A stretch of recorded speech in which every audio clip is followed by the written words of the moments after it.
Muy buenas tardes para todos, es un gran gusto en 5 días Televisión estar conversando en el transcurso de los próximos minutos sobre una realidad latinoamericana que se parece bastante en términos de incertidumbres y de confrontaciones con el expresidente boliviano Carlos Mesa, quien está de visita por el Paraguay. Carlos, es un gran gusto tenerte en el Paraguay y especialmente en estos momentos en donde post-pandémicos nos preguntamos ¿Quo vadis América Latina? ¿Hacia dónde vamos? Buenas tardes. La palabra, y gracias por la invitación, Benjamín, y la posibilidad, la palabra probablemente más adecuada es incertidumbre. Incertidumbre porque tiene que ver con este movimiento pendular que no está tan claro entre lo que fue en el principio del siglo XXI la izquierda después del neoliberalismo. Ahora tenemos una cierta fragmentación y tenemos realidades de autoritarismo muy explícito como Cuba, obviamente, Venezuela, Nicaragua. Y en el caso nuestro, lo que yo llamo el celofán democrático que guarda un corazón autoritario, me refiero al gobierno de Bolivia. Y creo que esa es una realidad que tiene que ver ya con los 16, casi 17 años del gobierno del movimiento al socialismo. ¿Está agotado? Desde el punto de vista de su propuesta de transformación y de cambio, algunos de los elementos son la Constitución que establece el Estado Plurinacional de Bolivia, yo diría que está completamente agotado. Ahora es una competencia del poder por el poder. Pero en estos años han conseguido cooptar un sector fundamental de la población, sobre todo por la identificación étnica que representó el expresidente Morales, generando una falsa expectativa de continuidad de una lógica en la que el país se ha dividido por el discurso de confrontación y de odio del gobierno del MAS entre lo indígena y lo no indígena como si fueran dos realidades completamente distintas, traicionando un poco la historia de lo que debió ser cerrar la página de la Revolución de 1952 con el fin de la discriminación y el racismo, pero ahora el apoyo fundamental es tú te pareces a mí, tú indígena estás cooptado, eres parte de este proyecto porque este proyecto es fundamentalmente indígena y eso genera una falsa dicotomía en Bolivia. Carlos Mesa, el populismo dice que es el hijo de la abundancia. Los primeros años de gobierno de Evo Morales las materias primas tenían precios muy altos, ahora la realidad es una cosa distinta. ¿Cómo administra Arce esa realidad de la que fue el anteriormente ministro de Hacienda y especialmente con un líder populista, demagogo en muchas de sus características como Evo Morales? ¿Es una relación armoniosa o conflictiva? Tú sabes, la historia lo ha definido allá y lo ha vivido Ecuador, para poner el ejemplo de Correa, los presidentes subrogantes no existen. Originalmente Morales colocó a Arce como un presidente que iba a ocupar los 5 años del cargo para dejarle la candidatura a él el año 2025. Arce al principio parecía un presidente subrogante, pero luego se dio cuenta de que cuando controlas el poder y tienes la posibilidad de manejar los recursos del Estado, adquieres un poder por ti mismo y una capacidad de decisión por ti mismo. Y entonces se ha generado una confrontación no ideológica, porque el principio del poder por el poder no es ideológico, es simplemente esa expresión. Y la lógica es quién va a ser el próximo candidato del MAS. Morales se considera con el derecho histórico de serlo y él no concibe la vida si no es el poder conseguido como candidato a la presidencia. Pero Arce se ha dado cuenta de que tiene opciones. Aquí el debate está en una confrontación política muy evidente y muy fuerte, cada vez mayor entre Arce y Morales por el control del poder y la pregunta, ¿qué puede derribar a cualquiera de ellos? Lo jurídico a Morales, lo económico a Arce es una cosa que no está clara de responder. El ejercicio del poder subrogante, que me gusta la palabra, alguien que realmente se lo coloca a él por delante para que sea manejado por detrás. ¿Qué costos tiene para un gobierno? ¿Qué tipo de relaciones conflictivas han afectado a la gobernabilidad boliviana el que Evo Morales haya puesto a Arce y luego Arce buscara independizarse de Evo?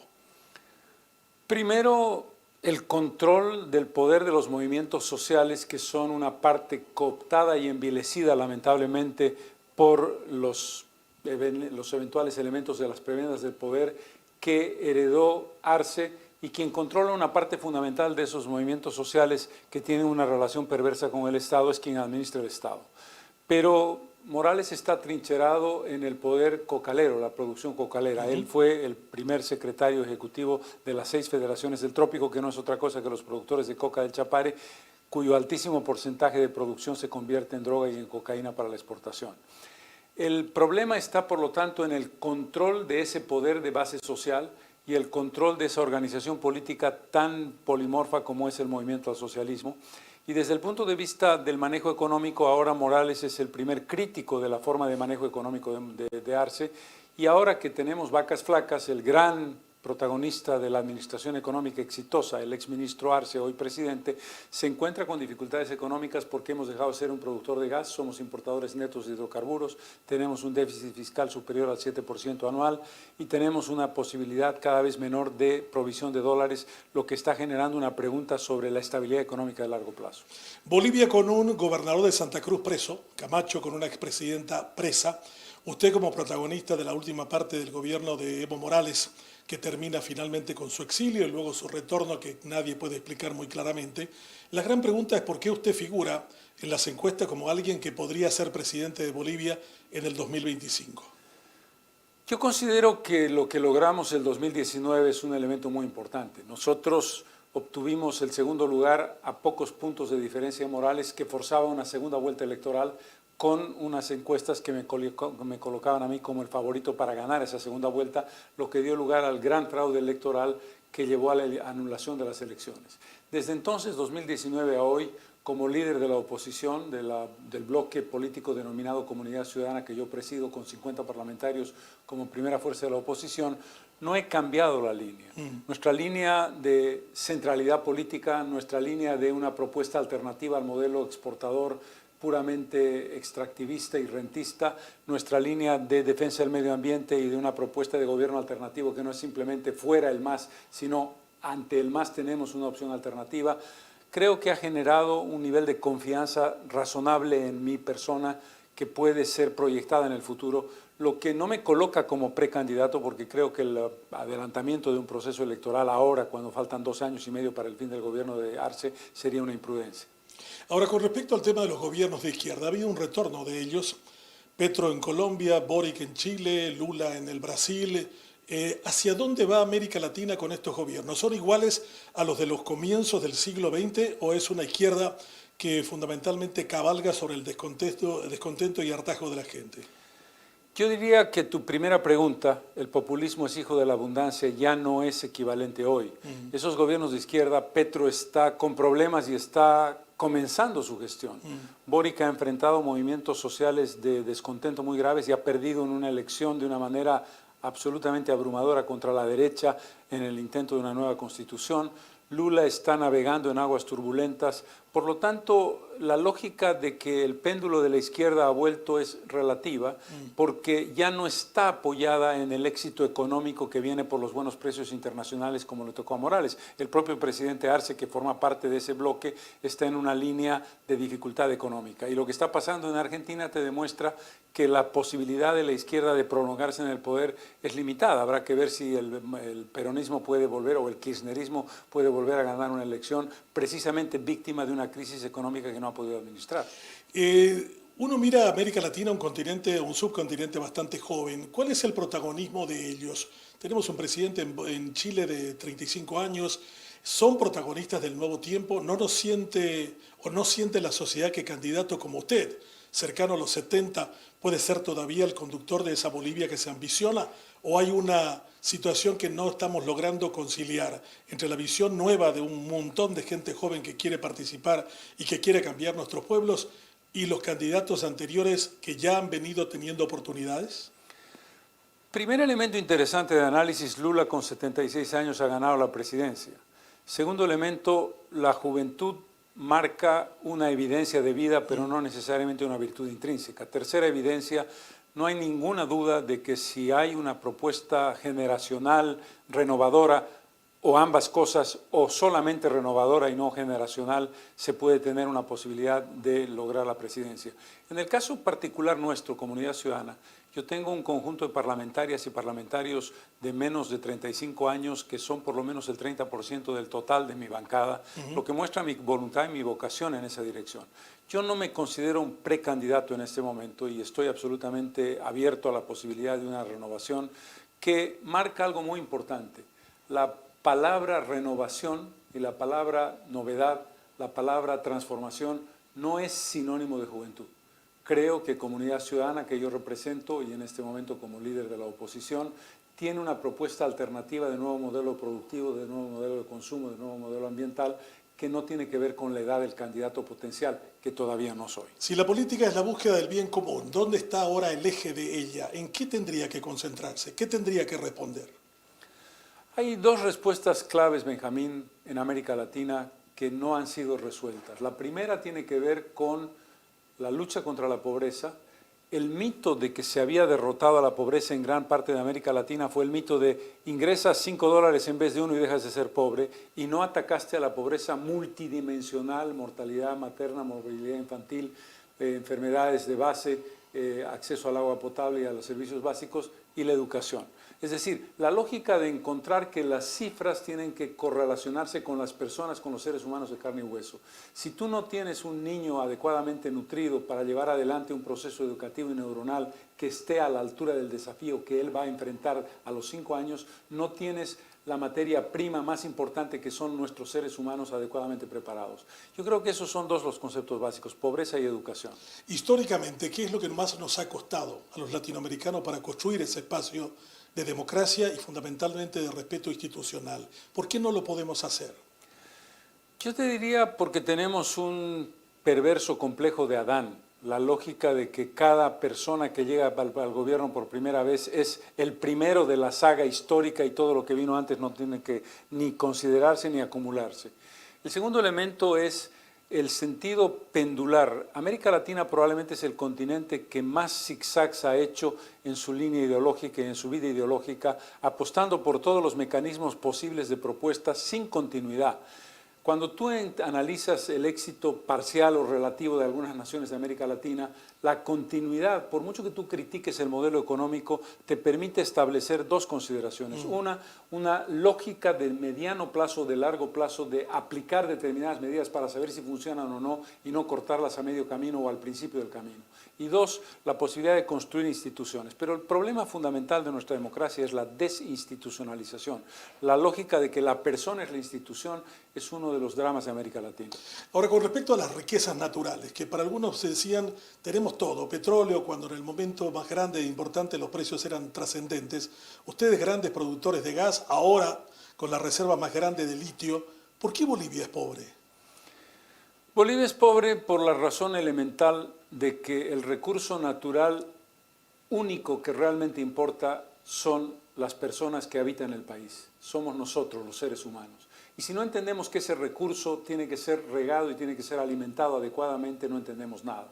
La lógica del producto, como el recurso natural, como un producto que lleva la riqueza, es una lógica equivocada, sobre todo en la lógica populista de pan para hoy, hambre para mañana. Si tú analizas qué ha pasado con la riqueza que Bolivia acumuló en los 10 años de mayor éxito histórico de precios internacionales que no le tocó a nadie sino a Evo Morales, llegamos a tener el año 2015 reservas que equivalían a más del 50% del Producto Interno Bruto, reservas del Banco Central de Bolivia.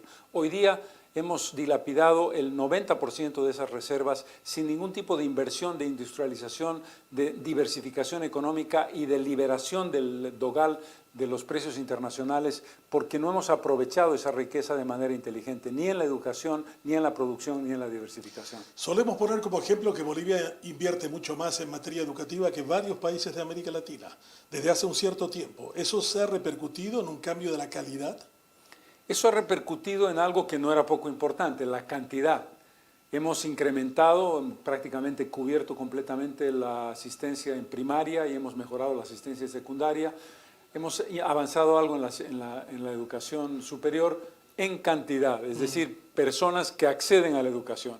Hemos empeorado dramáticamente en calidad. Y uno de los elementos que el gobierno de Evo Morales y el gobierno de Arce se niegan sistemáticamente a aceptar es una calificación internacional, una medición internacional que nos coloque comparativamente donde estamos. El sentido común y la experiencia que he tenido yo en la educación superior me dice que nuestra calidad educativa está en un descenso dramático y eso implica algo muy importante. Los recursos son fundamentales y lo que tú dices es cierto con relación a la inversión en relación al Producto Interno Bruto del país, pero la orientación de esa inversión, la transformación del mecanismo educativo, particularmente no los educandos, es decir, en los alumnos, sino los educadores.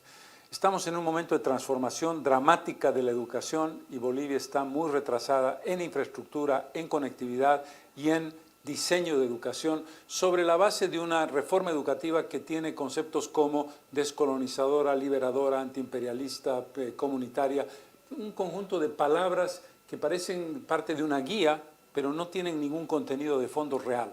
Carlos Mesa, usted es historiador. ¿La pandemia qué nos enseñó?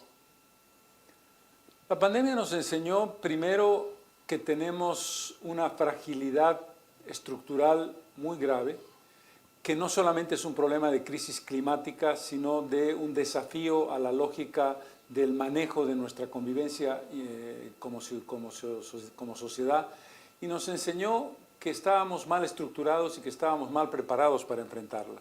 Es decir, si después de la pandemia no hemos aprendido a vivir en sociedad y a establecer cuáles son nuestras prioridades, parece que no hemos aprendido nada, pero es una oportunidad para lograrlo. Carlos Mesa, ¿vivimos el fin de la globalización? ¿La pandemia hace de que los países vuelvan a mirarse para adentro después del fracaso de una China que no entendió su responsabilidad en el tema del coronavirus, no informó a tiempo y en modo suficiente para impedir que terminara siendo lo que fue? ¿Qué nos indica eso? ¿Estamos al fin de la globalización o no? Es una buena pregunta. Yo te diría que estamos ante el camino hacia una transformación del concepto de globalización. La globalización es una realidad indeclinable ya. Ahora hay una reformulación de lo que se entendía como algo ya ganado. La logística que te permite establecer diferentes puntos de referencia para construir un teléfono celular que tiene 8 o 9 lugares distintos donde se produce, que conducen por eficiencia a un lugar final de su elaboración definitiva. Hoy día no está tan claro, porque después de la pandemia ha venido la guerra, la invasión rusa a Ucrania, y la pregunta es, ¿podemos confiar en nuestra cadena de transporte, en nuestra cadena de fletes, en nuestra cadena de producción de manera clara? Ese mundo globalizado está hoy atosigado por la segunda posibilidad de una nueva guerra fría multipolar.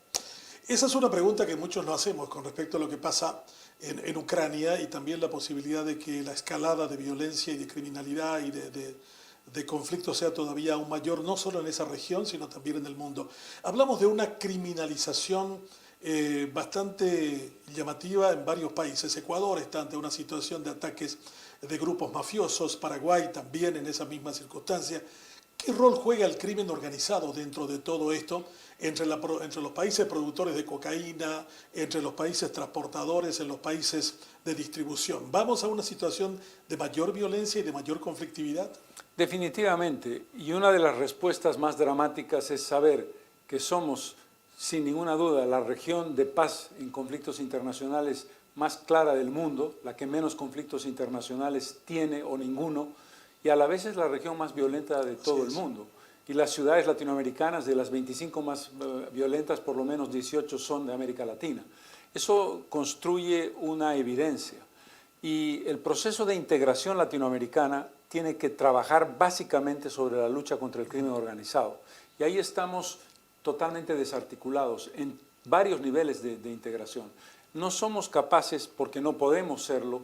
Piensen ustedes en la situación de México, un país gigante de América Latina que está totalmente desbordado por la violencia del crimen organizado, de trabajar una política internacional de defensa de nuestros intereses de paz si no estamos integrados en políticas conjuntas en varios aspectos, desde el financiero hasta la lucha directa contra el crimen organizado.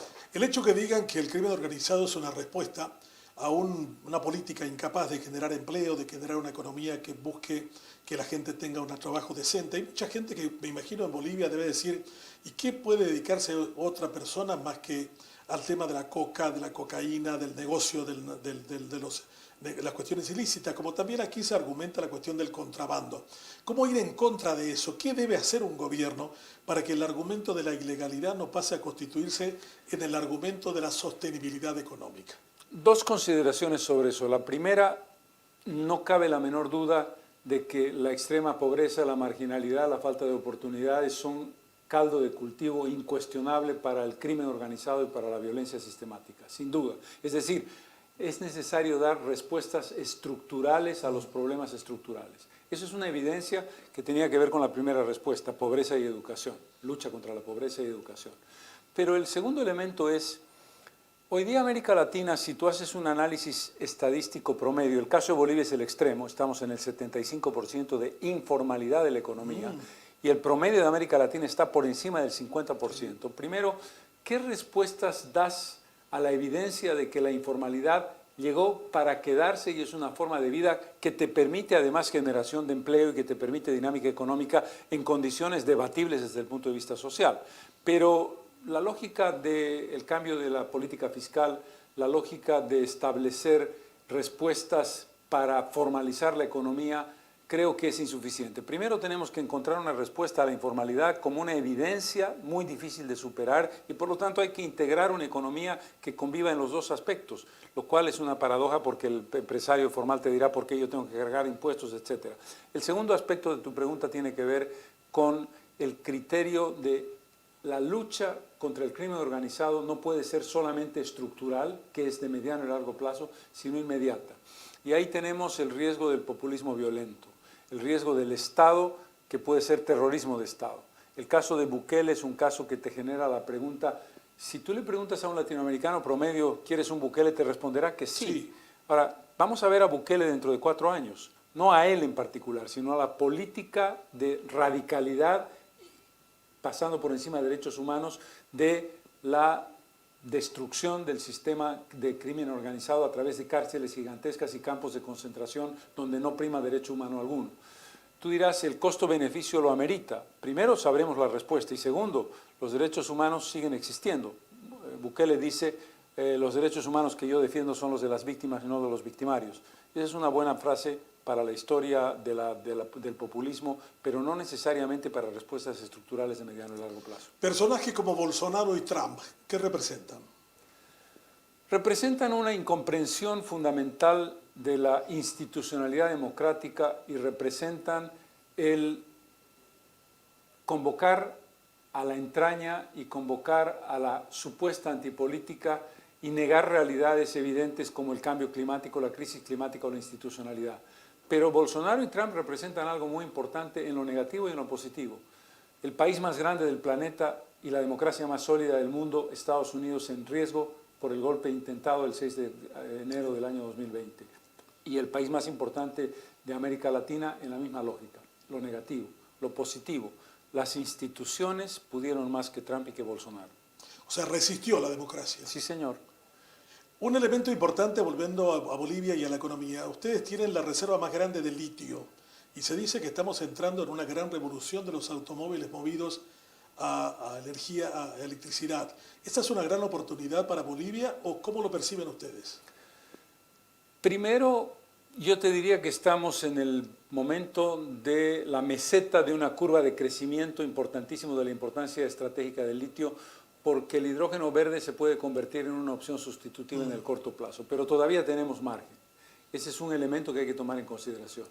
Segundo, a pesar de todo, cuando parece que se nos quedan todas las oportunidades perdidas, los recursos naturales no renovables siguen siendo una opción importante en Bolivia. Se termina el gas, cuando se terminó el estaño vino el gas, se termina el gas, viene el litio.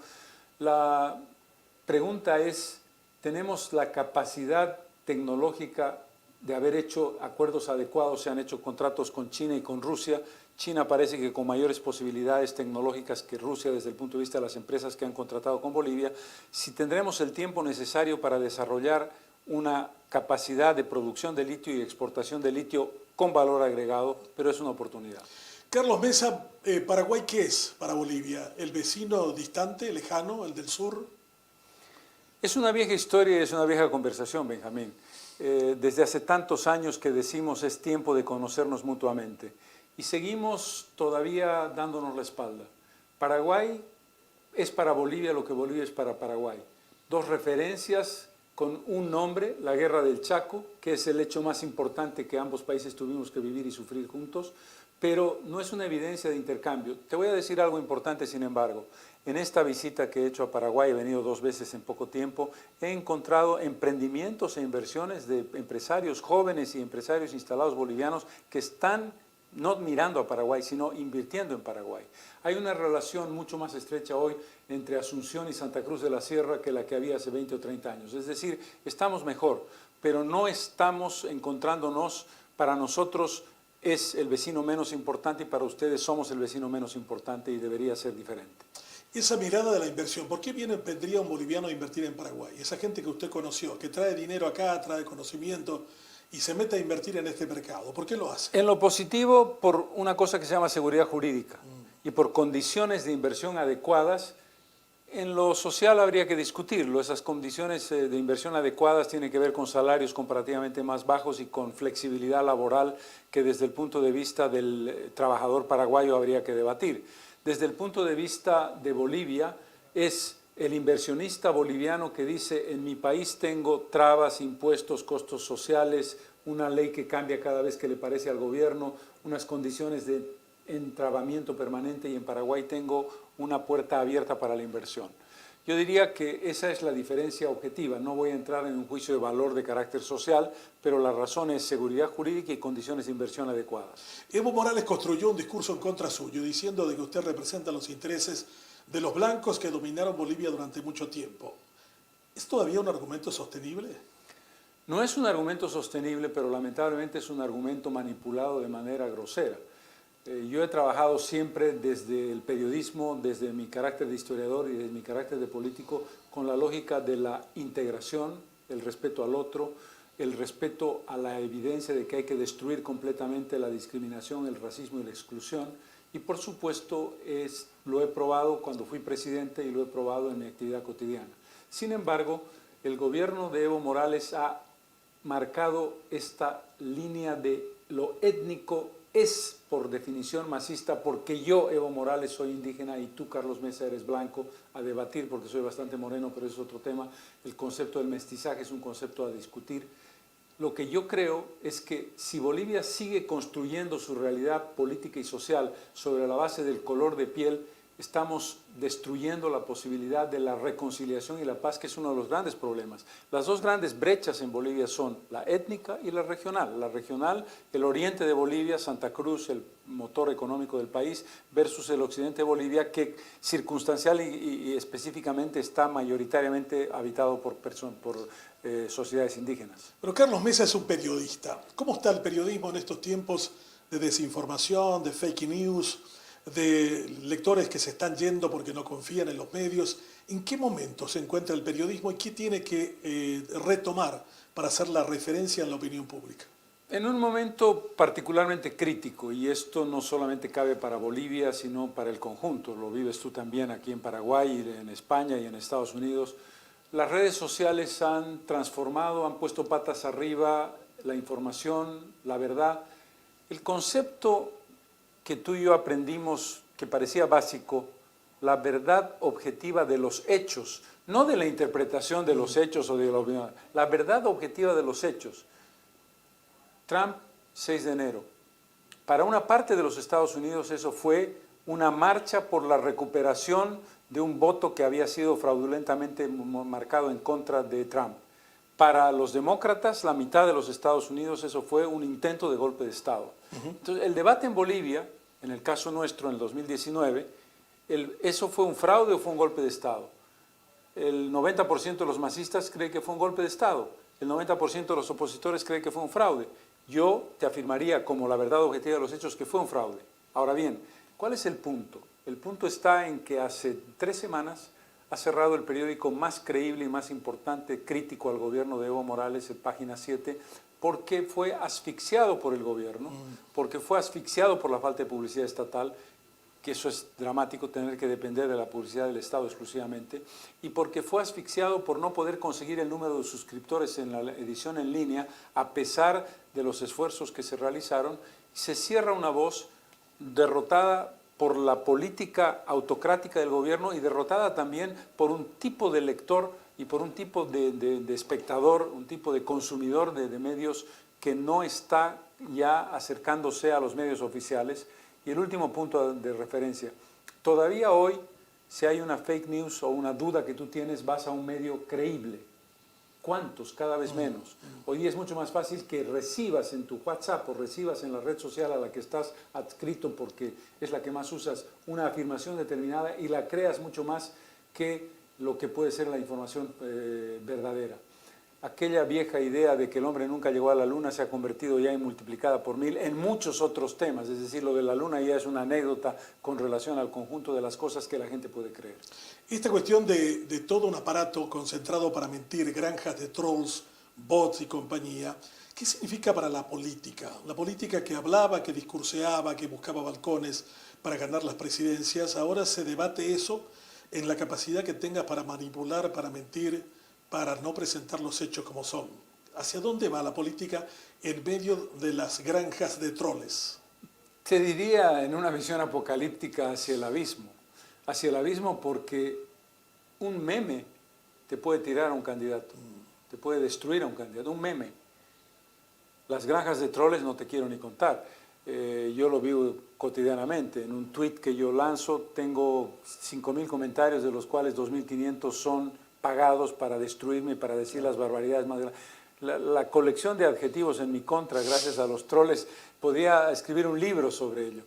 Pero más allá de la anécdota, la primera pregunta tiene que ver con lo que tú dices. Y la segunda pregunta, eso incrementa más si cabe el costo desmesurado, delirante, absurdo, que además da lugar a la corrupción para un candidato o para un partido político de una elección.